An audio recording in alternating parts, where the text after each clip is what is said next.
বড় দুরূদ পড়ার মতো সময় নাই, তো আপনি একেবারে সবচেয়ে সংক্ষিপ্ত দুরূদ পড়েন সাল্লাল্লাহু আলাইহি ওয়াসাল্লাম, তাতেও দুরূদ পাঠের সওয়াব পাবেন। চেষ্টা করব তো ইনশাআল্লাহ।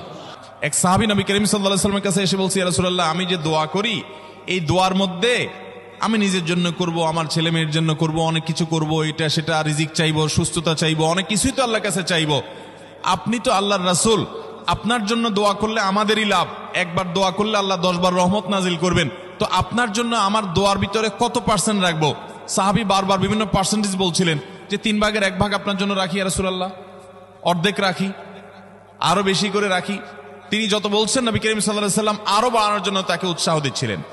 এক পর্যায়ে যখন তিনি বললেন, ইয়া রাসূলুল্লাহ, আমি আমার কোন দোয়ার সবটুকু যখন আপনার জন্য নিবেদন করব, আমি কোন একবার যখন দোয়া করব, দোয়া শুধু আপনার জন্যই করব যখন, অর্থাৎ পিওর দরুদ যখন পড়ব, নিজের জন্য আর কিছু চাইব না, শুধু আপনার জন্যই যদি চাই কোনোবার, তাহলে তখন নবী করিম সাল্লাল্লাহু আলাইহি ওয়াসাল্লাম বলেছেন, তাহলে তোমার সকল পেরেশানি থেকে উদ্ধারের জন্য এই দুরূদটাই যথেষ্ট হয়ে যাবে, এবং তোমার সকল গুনাহ মাফের জন্য এটা যথেষ্ট হয়ে যাবে।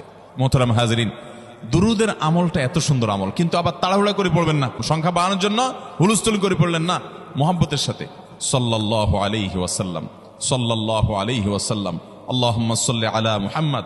অর্থ বুঝে বুঝে আল্লাহুম্মা সাল্লি আলা মুহাম্মদ মানে কি? আল্লাহ, আপনি মুহাম্মদের প্রতি শান্তি বর্ষণ করুন।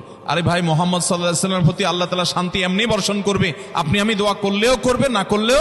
আরশ আজিমের মালিক তার হাবিবকে এত মহব্বত করেন, তিনি তার হাবিবের প্রতি এমনিতেই রহমত নাজিল করবেন, তাকে বিভিন্ন মর্যাদা আগে থেকেই দেওয়ার ঘোষণা দিয়ে রাখছেন, কিন্তু আপনি আমি দোয়া করলে আল্লাহ তাআলা তার মাধ্যমে আমাদের ভাগ্যকে সুপ্রসন্ন করে দিবেন।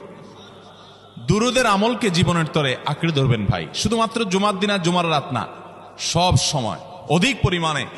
এরাবিয়ানদের মধ্যে আমলটা খুব বেশি আছে, তাদের দেখবেন তারা 2টা আমল, মুখে 2টা আমল, ভালো মন্দ তাদের মধ্যেও আছে, কিন্তু এই 2টা আমল তাদের মধ্যে খুব ভালো। বেশিরভাগ মানুষ